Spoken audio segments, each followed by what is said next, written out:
How do you build a life and a business around posting videos online? Maybe it's the influencer department. I have with me Benji Travis. Him and his wife have accumulated over 3 million subscribers across various YouTube channels. The word OG, original gangster, I think of the Travis family. What is a vlog, or what is vlogging? A vlog is a video blog. All YouTube did was take the blog world and make it into a video world. Since 2020, there's been a shift from that high production world, from that highly edited, scripted, and people just wanted real people. Hey dude, I vlogged for 30 days and I'm not getting the views. How would you encourage somebody to get more views with vlogs? The beginner out there that's just starting and has priorities, has commitments, has a family, has a business, right? You just start little by little. And over time, and this is the way YouTube works, you're putting in those reps, you're learning what works, you're gaining skills and you're improving, and then out of nowhere, that's what can happen. It doesn't matter what the metric is. Don't get me wrong, we have our ups and downs in terms of views, right? We make a living, a 7-figure living still to this day. But that's not what drives her. What drives her is...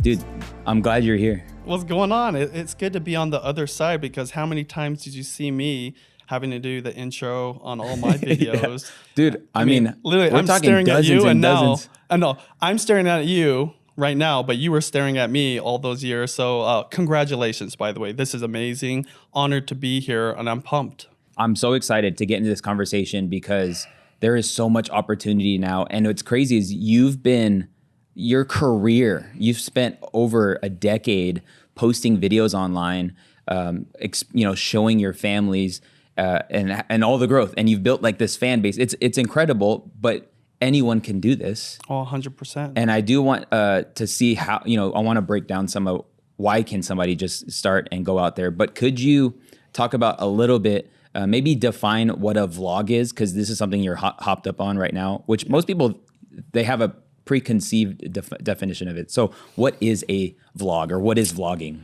Okay, so I'll start pretty bluntly. A lot of people said vlogging's dead, because there was a certain style of vlogging that people knew that term for.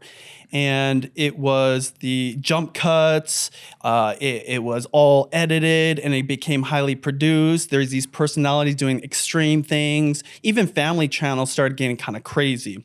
But if you think about the OG days of vlogging, and really the beginning of YouTube, a vlog is a video blog.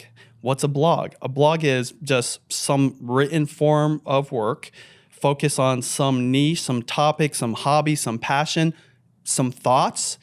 And all YouTube did was take the blog world and make it into a video world. And a great example of this is Michelle Phan. So my wife, you mentioned, she's truly the OG, the superstar of my life, right? Which is Judy Travis. Travis. Maybe people didn't know that. Better known as It's Judy's Life and It's Judy Time when she first started. Right.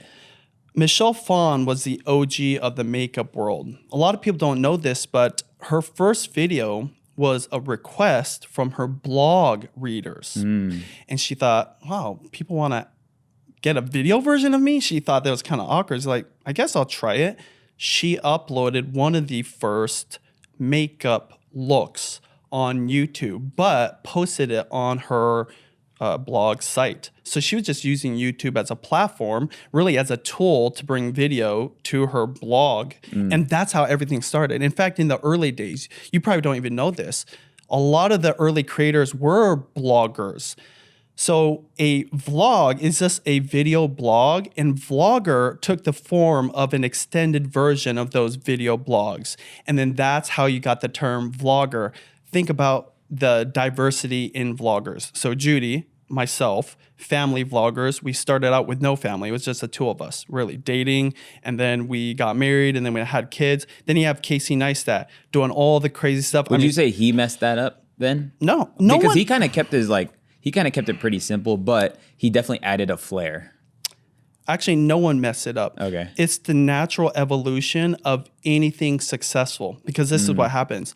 I mean, you probably can relate to this. Anybody in the video production world, Sean Canna was the one that told me about Casey Neistat before he became a daily vlogger. Everybody wants to become whatever successful. You know this, whether it's coaching, courses, selling products, marketing. People want that success. They want to make money. And it was no different with vlogging. So it was just this mad race to become a vlogger and compete. And what happens? You start getting more optimized. You start getting more high production. You have a team and doing all things. And that is actually what died, not because it wasn't working. It wasn't sustainable. But if you go back to the early days, and this is when I'm pumped about not just vlogging, but YouTube in general, we're going back to the days where it's a lot more toned down and it's easier. And Sam Sulek is the example right now. This was so crazy. 10 years ago, when Casey was on fire up to 2015, even the heyday of my wife, when she was running 3 different channels and top of the mountain, never in a million years did I think someone like a Sam Sulek would have such notoriety and success if you show me his videos. Right. Because it was just like what we were doing in 2008. Right. And if you don't know who Sam Sulek is, he just is a super buff 21-year-old, about 21. Yeah. And he just records his workouts, records his weight, his drive onto the workout. Very minimal editing, like literally just a cut. And he talks to the camera and he has completely blown up. Are you looking to take your content more serious this year in your business or your brand?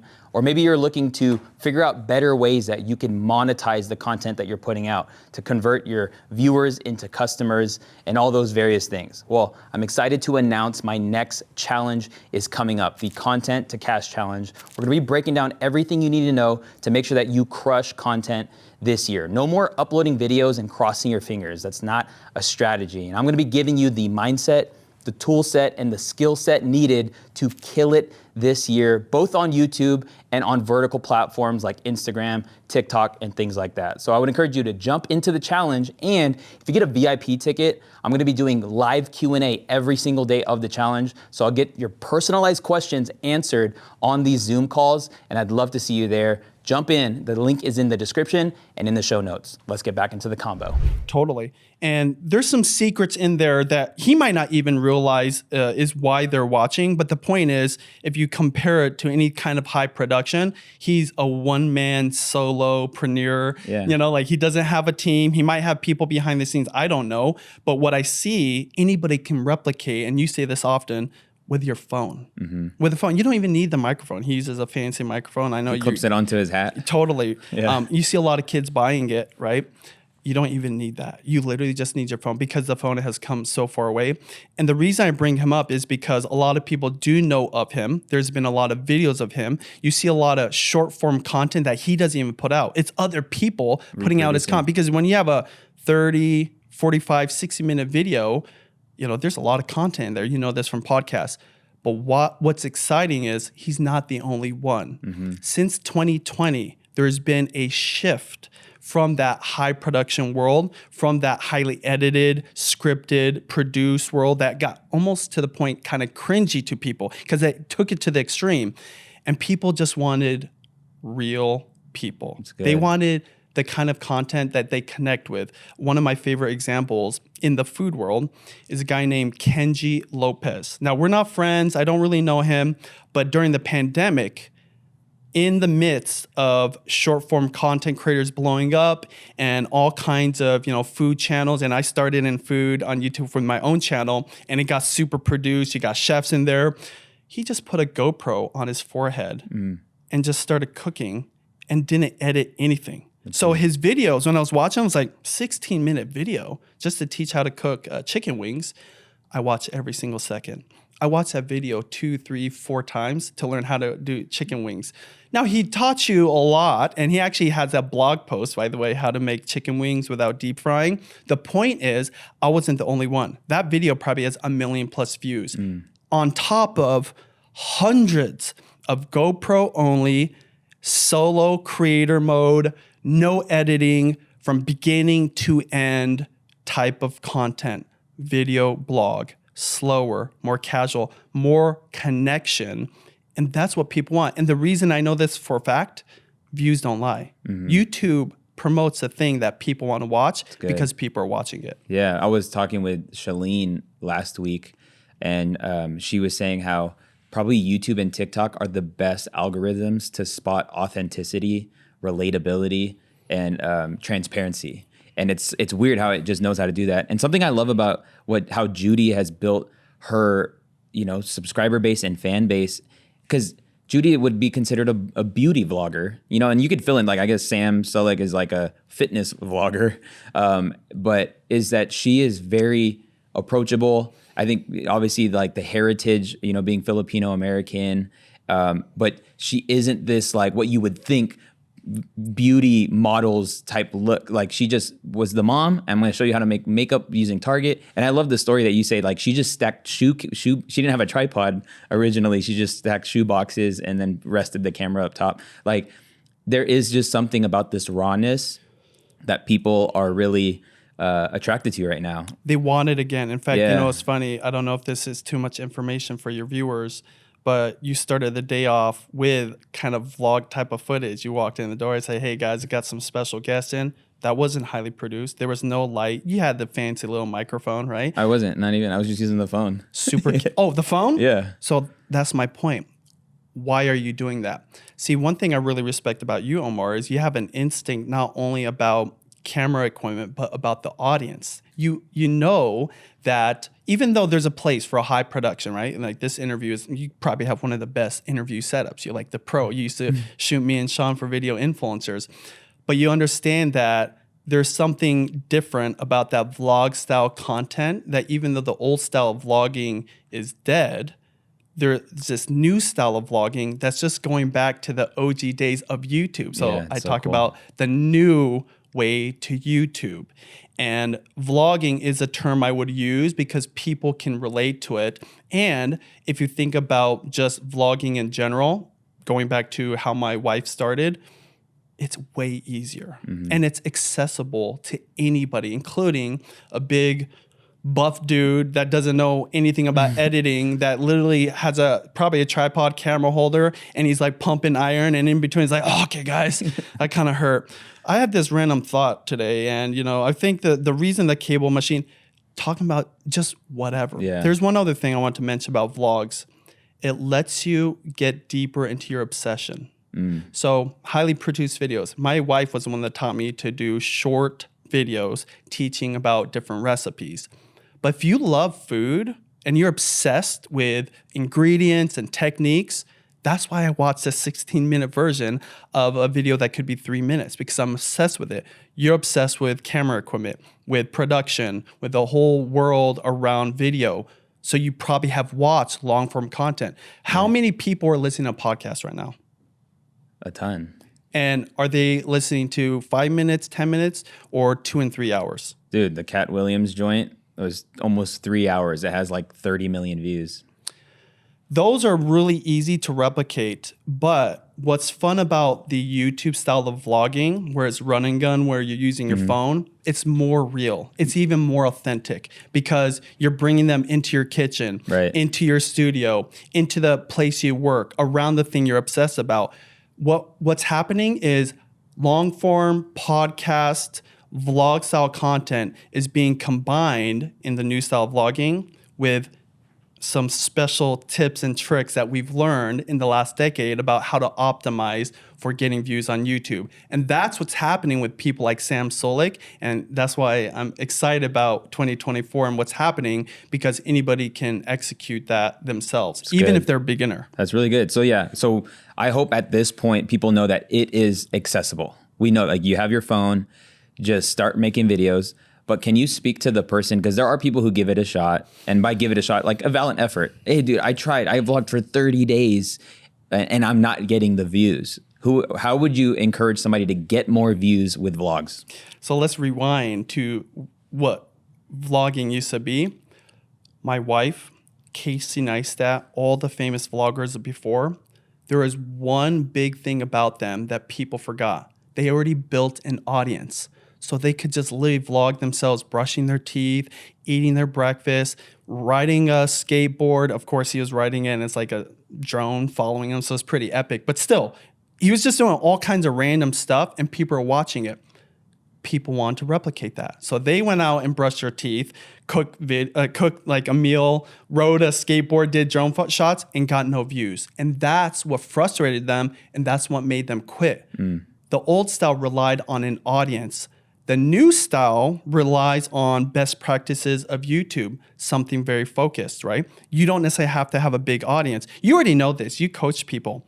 Can somebody with no audience but have a skill or an expertise or a profession that they've been part of optimize their video and get views on day one if everything is perfect and it hits the algorithm? Maybe, maybe not. I mean, it's kind of up in the air. I think it just all depends, right? Repetition is really important. By the way, that's another secret too. With vlogging, because it's so much easier, you get those reps in. Yep. That's really Going good. back to what you were asking though, the new way of vlogging doesn't rely on a big audience. It doesn't rely on you having this high production. The new way of vlogging relies on whatever it is that you're an expert in. And why I love the new style that I'm actually coaching people on right now is because before, if you didn't have an audience, you got no views and you quit. Now, what I'm telling people is start with whatever you have fun with. See, That's good. they're trying to replicate what they think is fun versus what actually is fun. Because when you're having fun creating content, you don't stop. And people also feel that energy. Not only do they feel that energy, right? It doesn't connect. Versus, I mean, you and I can really connect on one thing, which is coffee. Yeah. Right? We love coffee. I could drink coffee all day. It's an understatement. Yeah. I can make espressos for everybody. I'm like trying to do latte. I literally invite people over No facts. to do latte art for them because I don't want to dump it in the sink. Yeah. If you have a passion that you will just do for free, that's the perfect style vlog. Even if it's not the thing that becomes your business or make money, how important would you say the reps are when it comes to YouTube? I mean, it's everything. It's the only path to success on YouTube is repetition. And your business is called the video department, right? Yeah. How many videos did you shoot, edit, upload before you hit it big? I mean, there's like me on camera or even, I mean, there's the time after. Everything. Dude, I mean, well over thousands. Like you're talking reps on reps for sure. Those reps are so important. So if you quit, you don't get the reps in. Right. But if you're doing something you have fun, you're passionate about, you'll just do it forever. And you see this in the vlogging world. When Judy first started doing the vlog, there was no ambition of we're going to make money, we're going to get all these brand deals. She just wanted to do something that she thought would be like behind the scenes. Her viewers were kind of asking for it. It was supposed to be 30 days of vlogs. That literally turned into almost 13 years of vlogging. And at the end of the day, the number one secret, because everybody asked me, I don't personally edit those vlogs. My wife has edited, I want to say 99%. That's wild. I've uploaded the other, I've edited, uploaded maybe the other 1%. But what kept her going was it was always fun. She enjoyed the process. When you enjoy the process, you can get through the challenges, you can get through the hurdles, you can get through all those bumps in the road that are necessary to succeed in life and business or whatever, including YouTube, vlogs, creating video. I love that. And I think there's something about, you don't have to love the process like Judy loved the process. You can actually assess like, hey, I don't like filming myself. Well, maybe if you have in your means to hire somebody to just film you, even if it's on the phone, it still works. Or, okay, like really like editing just kills. I think I always like to encourage people if there's an obstacle that's preventing you from actually doing it, try to optimize that, use relationships and things like that to get it done. So you said like consistently for over 13 years. Okay, did she ever experience burnout? And why did she, if she did? No. She never experienced burnout. Well, the numbers don't lie. The uploads. The only time she has not uploaded is for when there's a passing of a family member. When there's something like a funeral she has to go to. I'm not trying to make this dark or morbid, but that's the reality. Okay. But even during those seasons, she's back to creating content, editing, because she loves it. This is one of the number one things. This is why, this is a really bold statement. To me, she's more of a beast and a success story than Casey ever will be because she never quit and she never got burnt out. Casey talks about this. I'm not discounting burnout. People do. The reason you burn out is because either you're not doing what is fun to you or you're not doing it the way you want to do it. That's the new style of vlogging. Do it the way you want to do it. Do it around what you love to do, even if you didn't get paid, because you'll do that forever. You and I, let's just be frank. Do you think you'll be making espressos and lattes and coffee drinks for the rest of your life? 100. You could probably start a coffee channel and you'd be successful, especially with everything you know with video production. The point is, you're going to do it no matter if you get paid or not. That is really the secret, right? They say like follow your passion and the profit follows that. Yep. It's the same with YouTube. It's almost necessary to start that way. Like I said, you don't have to end that way because the reps are so important. Yeah. You know, you and I both know a lot of successful creators. Yeah. And it's funny because we try to coach people to get shortcuts, to maybe I mean, skip that's a what few people steps. want. That's what people want. But I think with coaching, it's more or less to make less mistakes more than it is to get the shortcut. 100%. And then some people do, right? They can succeed in a year and 6 months or a month. But generally speaking, even those people still need to put in the reps. Arguably, the people that have succeeded a little more fast either put in the reps before and they didn't even know it, Yeah. or are putting in the 100. reps in an extreme way right now because I have to do it. Yes. I have to get this done right now for myself, for my family, for my legacy. And that relentlessness is what makes them succeed. This is Good. why vlogging, if you think about it, around something you love, gives you those reps where you learn the lessons. Even though I've been on YouTube since 2008, wrote this book called YouTube Secrets, I obsess over YouTube. I actually don't know everything about YouTube. In fact, anybody that said they do know everything about YouTube is crazy because there's such a huge variety and a huge sea of content Right. out there. The only way you learn the real secrets, if I were to sum up the YouTube secrets, is to actually do YouTube. Because in the process of creating content and uploading, looking at the data, looking at the feedback, you will know what it is you should do around your content, around your niche, around your genre, around your industry, around your business. It's unique to every creator.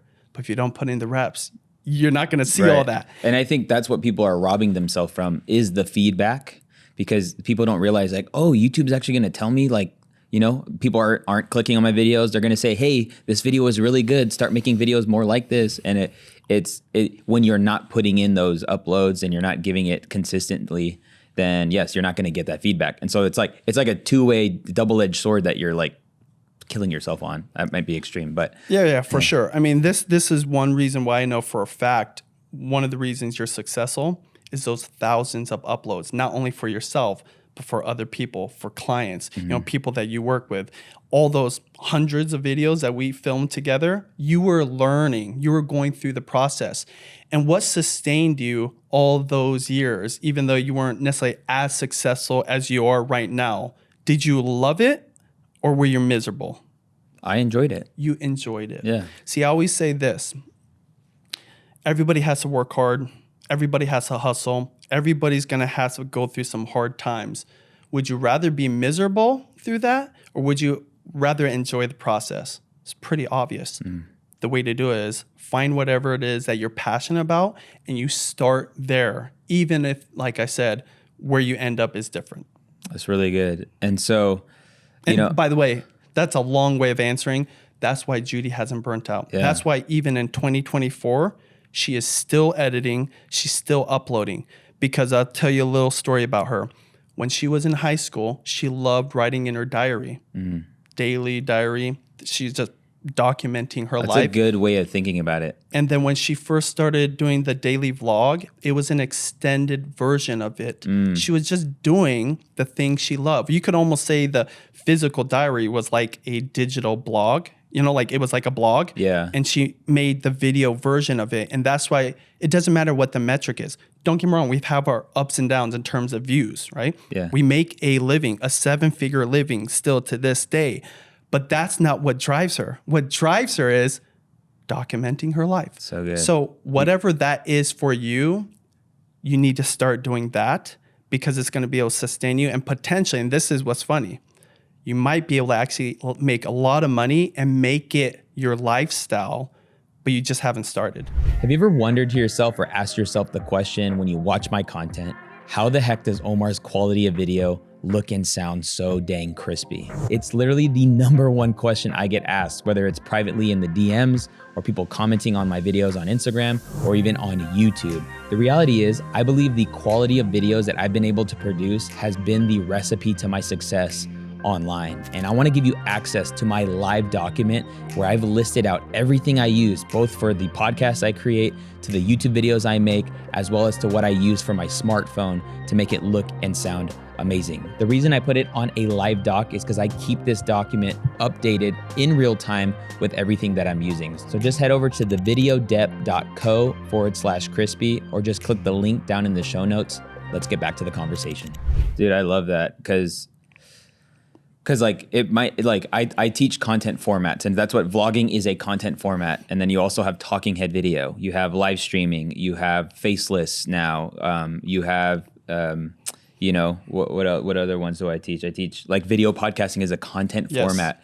And I think giving them a shot is really key because one, it's going to resonate, you know, one way to doing it. You know, when I think about her starting out of pure passion, and I think a lot of successful YouTubers start from a place of bliss, like, oh, this is exciting. Yeah. Like, oh, I can do this. But yeah, the money doesn't come first, the money follows.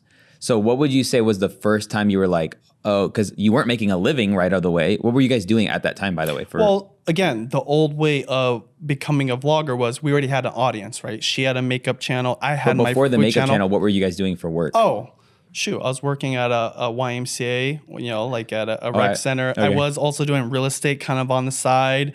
Judy was, before she was going to school full time and she was working a full-time job, and she started, you know, the shoebox tripod days and a crappy camera. So we had no ambitions. We had no skills. We had no experience in this industry, in this world of content creation.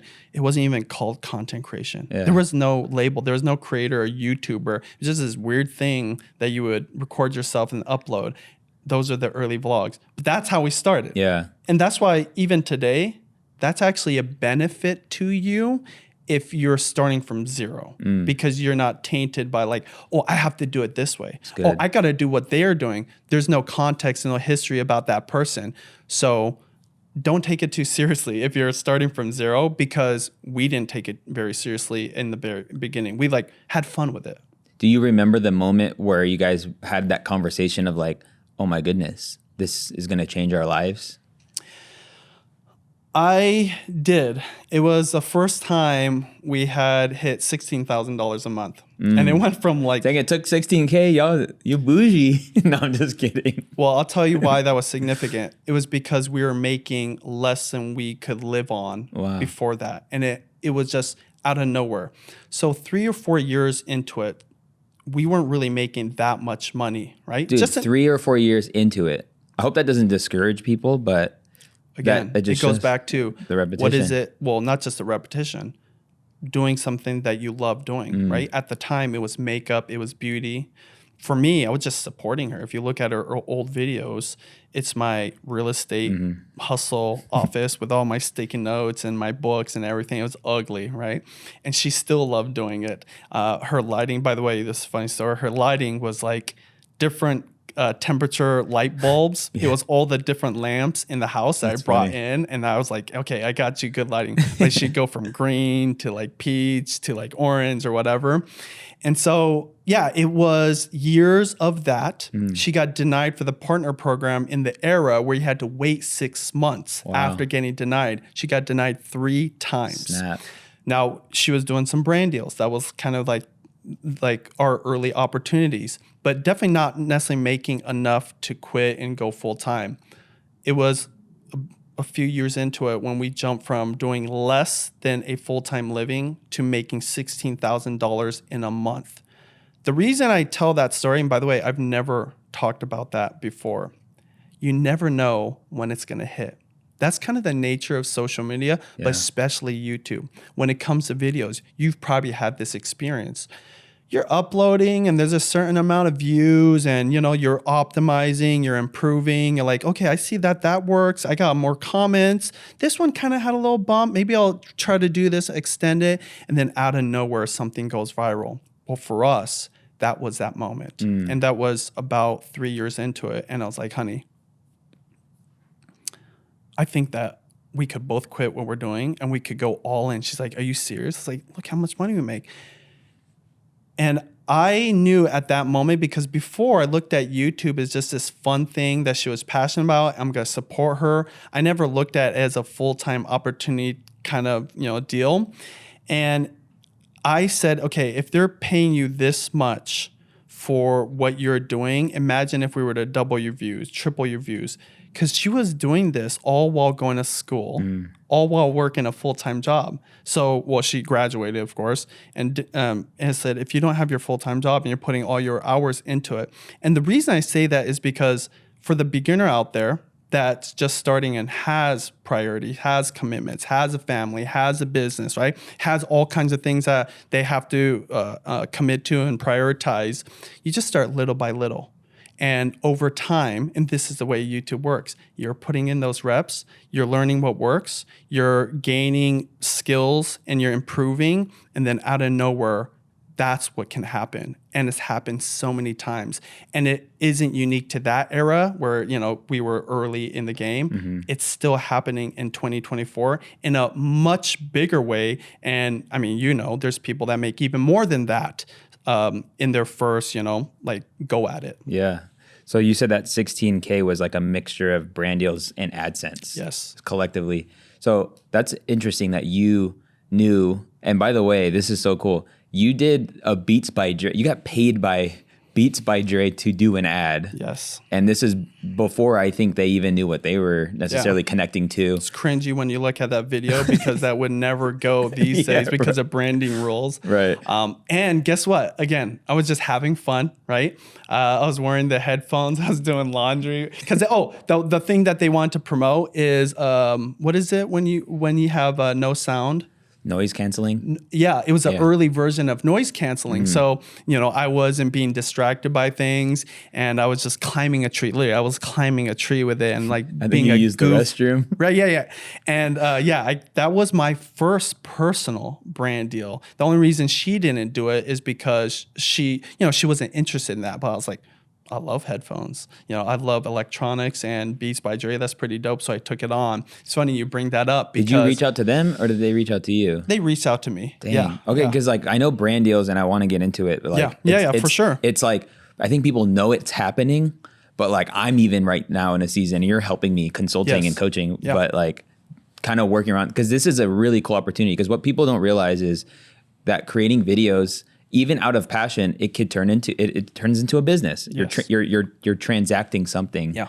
But the crazy thing that you promoting your business by making videos that you want to make can actually be rewarded by being paid to promote your business. Like it's kind of like this crazy I know dynamic. I keep exhausting this whole reps, the importance of reps. And it's funny you bring up that old video, right? Because not only is it cringy, I would never do anything like that ever again, but it was necessary part of the process. Yeah. Because 10 years later, I'm way better at doing brand deals. I'm way better at creating content. I'm way more refined as a creator. And so, like, if we're going to get into brand deals, what's interesting when you think about why creators are in such high demand from brands is because the act of creating content is not easy. And if you're a creator that already has an audience and knows how to create content, you do laps around these businesses, these brands, even production companies. I remember I had a brand deal to shoot a 1 minute spot for this, it was like a appliance company or something. They had 20 people in my house for something Judy could have done all by herself. Now, this was the era where brands didn't always trust creators. They're like, hey, can we send in a production company? We're going to have all these like red cameras. There was a guy there that his only job was to archive content. He takes everybody's SD cards and he literally was doing nothing all day. And then for an hour at the end of the day, all he did was put it into hard drives and then put it into like a UPS package and send it off. That was the whole thing. Point I'm saying is creators literally do everything.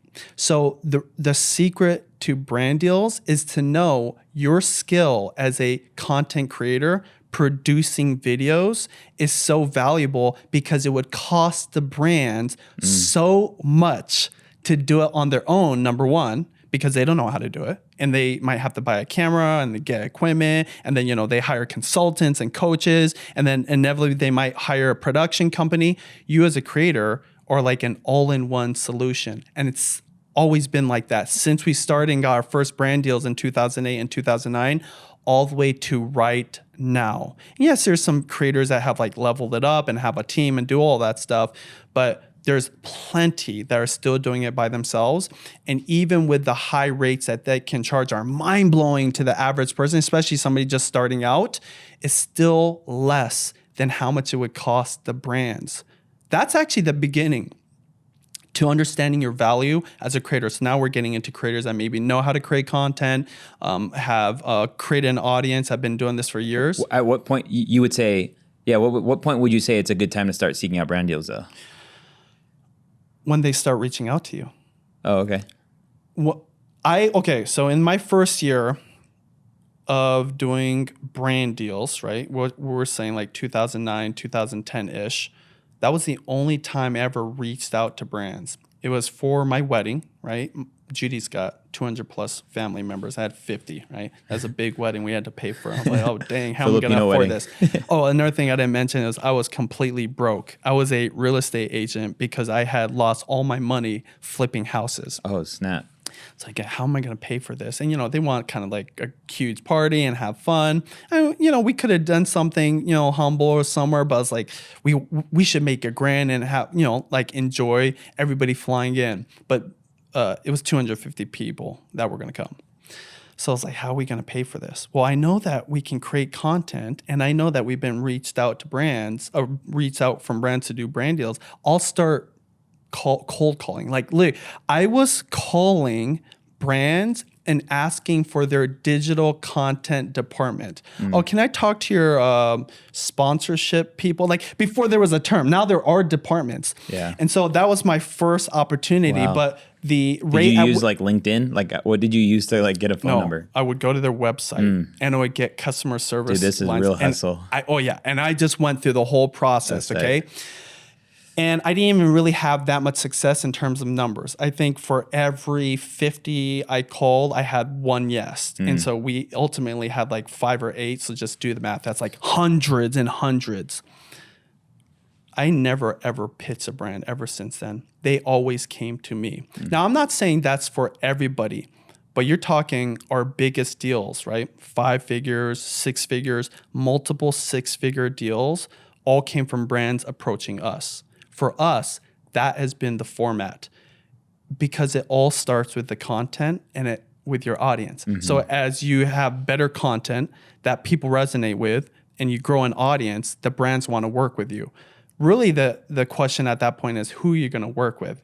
There's a whole nother, thing we can dive into there. Yeah, that's so interesting, and I love that. I love that you took your real estate cold calling skills. Yes. And then So like, how much did you make for your wedding? Okay, so by the way, we didn't have banners at the wedding. Judy didn't have like a sash that said, "Hey, Sony's like sponsoring this. It's being shot on a whatever DSLR." Yeah, because like I think that is a train of thought people have. It's like, okay, if I do this brand deal, I got to put them on blast, or if I do this brand deal, I must hit a certain number of sales. Yeah. So all the content was part of what we call a wedding series. In fact, Sean Cannell was the one that produced all that. That's how our relationship actually started, right? He was the production. I was the deals guy. Judy was the talent. We didn't kind of look at it that way. We're just a team trying to hustle and get by. And so when you say, oh, so how much was sponsored? So back then we did trade deals as well. So like the dress, we worked with a really famous dress company and they provided the dress. We did work with, another thing we did was, I'm getting hella back to the OG days now, right? Like it's bringing back some memories because I was so desperate at the time that I would do deals with companies and I try to find a creative way to integrate them. So we talked about Beats by Dre. I think it was that brand that gave us headphones that we gave to our, what do you call it? Like the entourage, Groomsmen. the groomsmen, And bridesmaids. Bridesmaids. And we gave them headphones, but they sponsored that episode, and that was the engagement party. Dude, that's so And fire. that was part of the wedding series. Okay, we all Wow. had fun because there are engagement parties, Yeah. and so that's what we And did. you would and call we that gave- like an integration. yeah, and then like so some of the guests were holding up the headphones after we gave it to them, and that was the sponsor spot. That's tight. But you know what? I think why I value that, it was always creative. Yeah. Because one of the number one mistakes when it comes to brand deals right now is everybody just treats it like a commercial. Podcast right now is horrible. They're just like, oh, and by the way, let's thank our sponsor. Now they think that's the way to do it because maybe they saw other podcasts do it or it's become normal or people accept it. But how many people skip through that ad? Right. Almost everybody. Yeah. Do you skip through that? Yeah, especially when they stack them. Oh my gosh. Yeah. When they have 2 or 3, I'm like, forget about and then it. they front load it. You know what? Sometimes I'll not even listen to podcasts. I'm like, shh, let me out. just go to something else. I don't want to waste my time skipping through all these Yeah. things. So how would you advise a video podcast? One of my philosophies around brand deals, the entire time we've been content creators, always be creative, always integrate in a way. Integration is a key that's still entertaining and valuable for the viewer. See, a commercial really isn't valuable. If you think about YouTube, Yeah. the reason people loved YouTube, there was no ads. Now, obviously, there's ads right now, right? But how many people say skip Yep. or kind of like just wait through the kind of like just getting to the video? Ultimately, if you're going to do a brand deal and integrate it into the video, you have to think of a creative way to integrate it, you know? And so that was in addition to working with brands we really love that are good for our audience. We only work with brands that trust us as creators, that let us be creative so that the content isn't cringy and isn't something that, is going to bother the viewing experience. That's good. So it's just my philosophy, but it's work to get some of the biggest brands in the world year after year after year. And I don't think it's affected the viewing experience. It's good. Yeah, because I've been thinking about, honestly, I feel like it's one of those things where I have only a certain amount of asks. But I think about the mic I use. I use a very unique mic. I think about the cameras that I use and how much I recommend it, but I also love it. I love the equipment that I use. And you've been encouraging me on like potentially seeking out these brands and getting something like that where they can work with you creatively. You did it like a brand deal with Nike. How did you creatively deliver that brand deal with Nike? So it depends on the platform too, right? So for that was not as creative as a video ad. It was really our kids, back to school, for example. Kids always go back to school. What do parents do when their kids go back to school? Buy new shoes. But then what do they do at the first day of school? They take a picture of them, Yeah. right? That's the thing. Yeah. Look at my kid. They're finally in 2nd grade or 4th grade. So we kind of took that concept and we integrated Nike into that, right? Like we're buying them new clothes, new shoes for the school year. And that was kind of thing. See, it doesn't have to be extreme, right? You don't have to create a whole script and a whole production. What's the most natural way to integrate them? Because if they ask us to do something that's totally wild or whatever, or just like read a special discount kind of thing, we just don't do that kind of stuff. We do talk about messaging and call to actions, but it has to be in the midst of a creative way. So that was how we did the Nike deal, which is crazy because I never thought in a million years we would be able to work with a brand like that when I first started. But I do believe part of the reason big brands like that approach us is because our philosophy. Working with the brands that are not only the best for us, but best for the audience. Dude, I love that. And I love, you brought a perspective, again, from the brand deal side of things, that it's more about affiliation, partnering, collaborating, and not necessarily, it's not about sales. Like, and I thought, and when you were telling me, you were trying to expose me, you're like, oh my, this is why you could charge 6 figures for one brand deal, is because people just like your likeness. They want to be attached to your likeness. And it makes me think about professional athletes and how they get sponsored. There's not necessarily a true ROI on that. Like Nike just wants to associate with certain people, and that's the value. The value is in that. So let me tell you a little dirty secret about the brand world, okay? How many creators get FOMO when they see other creators working with dope brands? Would you say it's common? Yeah. Brands get FOMO when creators work with competitor brands. That's awesome. I personally, if I was just starting out, right? By the way, I'm just going to literally give you advice, Omar. Please. If you want to work with certain brands, rather than pitching them something, it's like, hey, can I please work with you? I want to do this. This is all other things or whatever. Start building the relationship, but don't pitch. Just keep focusing on creating content, building your audience. And what's going to happen is if that brand doesn't get savvy to sponsor you, someone else will.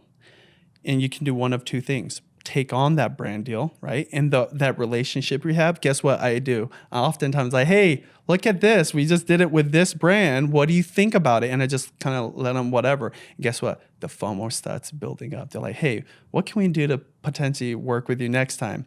Or I'll take that opportunities because oftentimes they come in the form of an email, right? Mm-hmm. They're pitching us. Say, hey, I know that we have a relationship and, I value our friendship, or, it's been nice talking to you. Thanks for the free equipment, whatever. I got this offer. I really want to take it on, but I really want to work with you. And I have done that. I've leveraged the offer from competitor brands to get the opportunities. It's a totally different type of style of pitching because at that point, it's not like I want to do this with you and I can do this. It's like, look, this other brand wants to. I'm giving you the opportunity to get kind of first right of refusal. Yeah. And it's worked so many times. Now, I don't have to do that very often.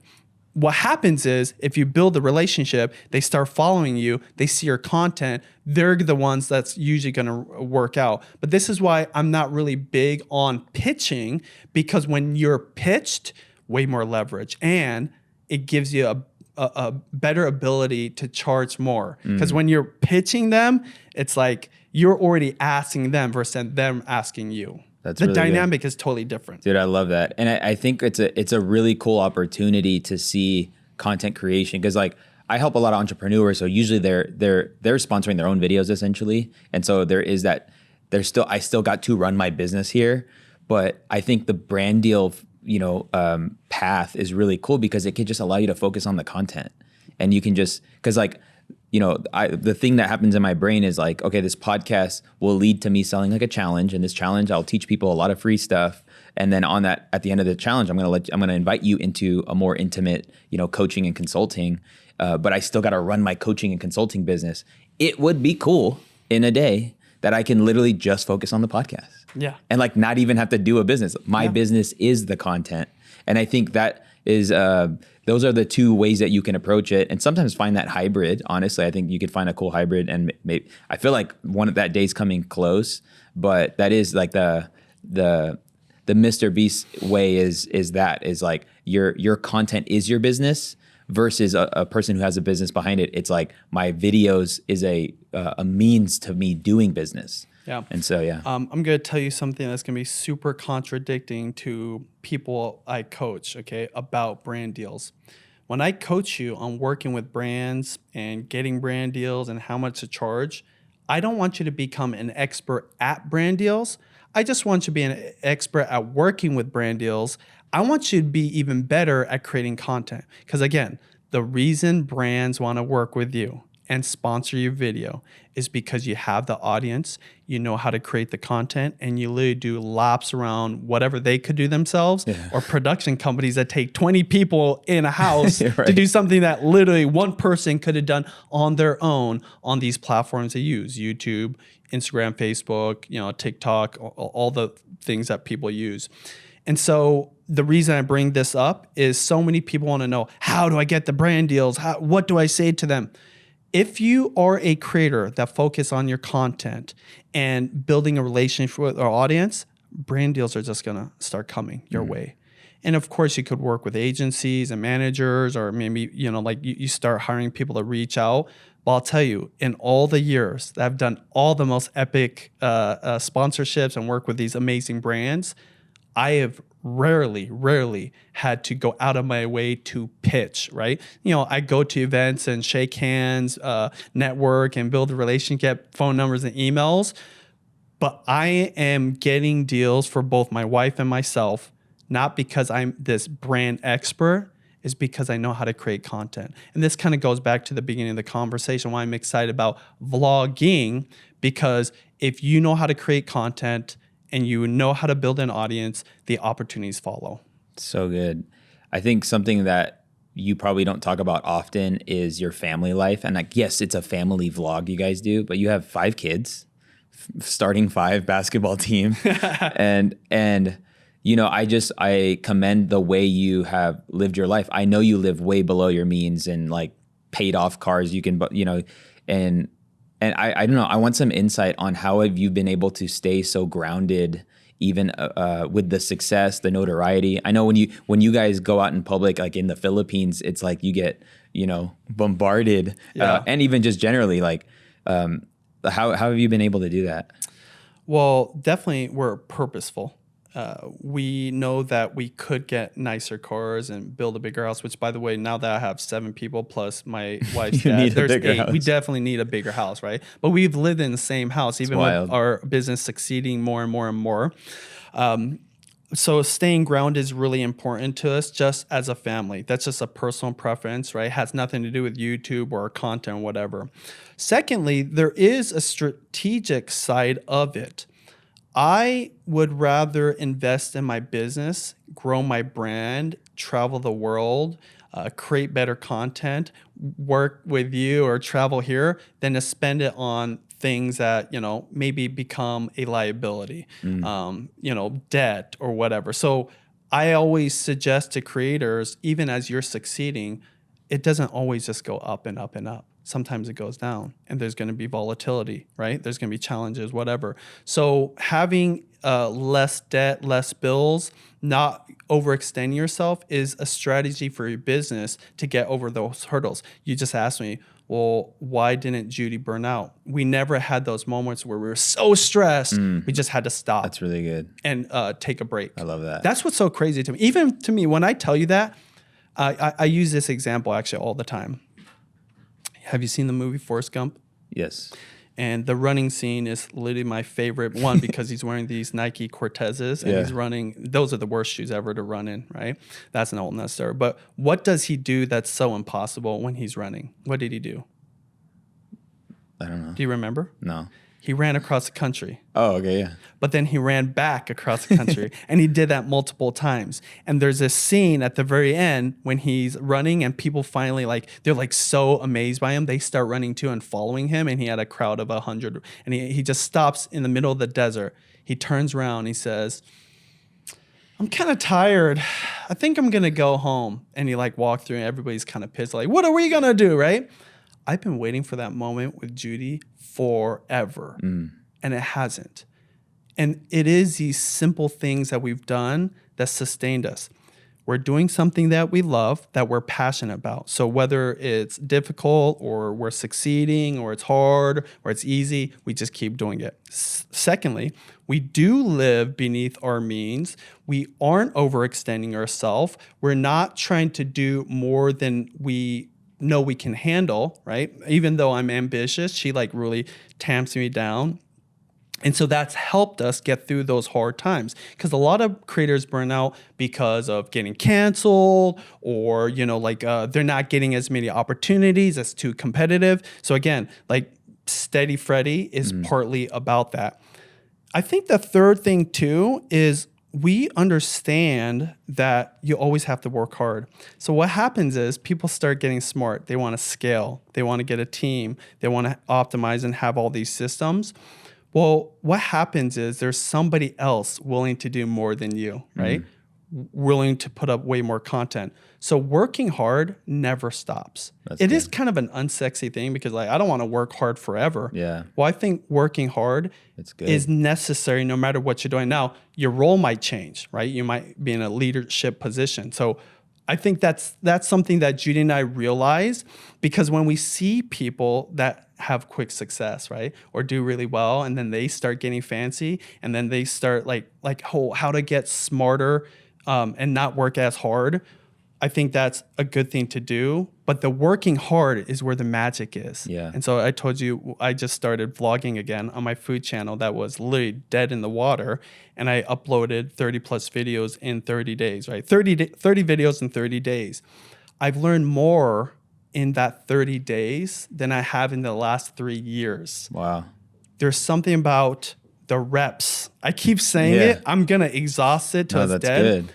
That's everything. And this is why people that upload a lot of content learn. And this is why your thousands of videos that you've shot, edited, and uploaded, you can't discount it. That's really good. And then I guess as we're tailoring off, you like, how do you guys parent 5 kids? Okay, I yeah. just had a newborn. We're at 2, and Ruby's 5, so she can help. Yeah. But already is a lot. Yeah. Well, first off, Like if you're in business, entrepreneur, yeah. we love parenting, number one. 2, we both work from home. So I do have a studio, but it's really close to my house, and we're always around. Now, I've got an amazing family. They've always been very involved. My sister, she helps us take care of the kids when we have our work day, but our work day is pretty short, like 3 to 5 hours. And, there's no easy, quick advice for parents. It goes back to what I just said about succeeding in business. Parenting is hard. And if you embrace that and you're okay with that, what you realize is on the other end, the gift that you give is worth way more than avoiding the stress and the hassle of parenting. Somebody just cut my hair yesterday so I could look fancy for your interview, right? Dude, I just got a fade too. Shout out to Gene the barber. He was like, bro, put the camera on the side of your face so that you can. All right, anyway. And the ahead. person cutting my hair told me, I don't really want to have kids. I was like, oh, why is that? It's like, oh, man, I know something could happen to them, and it's gonna cost a lot of money, and it's gonna be really stressful. And then I thought, okay, cool. And it's like, I'm not gonna try to change this person's life and tell them to be. I just met them yesterday. Bro, just give me a haircut. It's a complete stranger. Okay. Yeah. But it was something got brought up because they asked me about like my kids, right? And I said I got 5 girls. Like, oh my gosh, 5 girls. So later on, just out of the organic nature of the conversation, said, but if I did have kids, I know I'd be a good parent. I was like, oh, really? So why don't you have kids? It's like, I'm just scared. I'm just scared of all those unknowns. What I'd say is embrace the fear, but don't be scared. You'll learn how to get through all those hard times as a parent. I had twins. When I say Judy had twins. Yeah. And I was just the supporting role, right? I get it, bro. I get it. Yeah. And we don't really remember what happened during those 3 months when we had the twins, right? It's a blur. Yeah. It's weird. It's like I don't have a lot of memories of that 3 months except the photos and the videos. But it leveled me up. It leveled me up so much that we had 2 more kids after that. It's possible. There's people that have 6, 7, 8 kids, right? Yeah. So it's funny, you asked me, how do you do it? There is no one way to do it. With parenting, it's whatever works for you. Make sure they survive, make sure they eat, make sure they sleep. That is really the key 3 things. Everything else is all like whatever. The reason I tell the story about that one person, they're just scared of like what they see other people going through, but you're going to figure it out. And there's really no advice. The reason is because this whole time I'm talking about things I'm very competent on, right? YouTube, vlogging, content creation, brand deals. I'm still not even an expert with parenting. I still got 20 more years, right? Yeah. I just had a baby a couple years ago. You're always learning. People just overthink it, and you just got to put out the effort. You've got to be there, and nature kind of takes care of itself. Like I said, make sure they don't die, make sure they're fed, and make sure they sleep. Everything else, it just kind of happens. And sorry, I have no fancy advice. No, for you I there. love it. No, that's really good. And it is just accepting it. And I feel the same way. Those blurry seasons, you just get through them. And then you look back and you're like, dang, we got through it. It's awesome. Dude, I appreciate you. This has been such an enlightening conversation. I think it's going to help so many people. I actually, if you're watching or listening, I consolidate what we talk about into action items in a newsletter. And so you can grab that newsletter by clicking the link below. But could you just let people know what you got going on? I know you said you have a brand deals or a creator, a vlog. Yeah. What's the URL, by the way? Vloggingacademy.com. Well, we'll put it. What's the content? Okay, cool. What's the contents of your so course? the best way to follow me, right? Because I have so many different channels. If you want to see what I'm doing, because that's what I teach, go to my food channel, Benjiman TV. Okay, if you just type in Benji Travis food or whatever, you'll see my channel. I'm vlogging every single day. This is in addition to our other vlogs. So we do 5 vlogs a week as a family Are channel. you just doing like vlogs on that the food channel? Like, is it around food or it's not even around food? It's all food. Okay. It's the new way to vlog. Okay. And so, that's cool. So if you want the format and formula of the new way to vlog, right there. And the second place is on Instagram, Benjiman TV, same thing. Follow me in those 2 places because anything I do or teach, I'll be sharing on there. Of course, maybe you can share some links down below.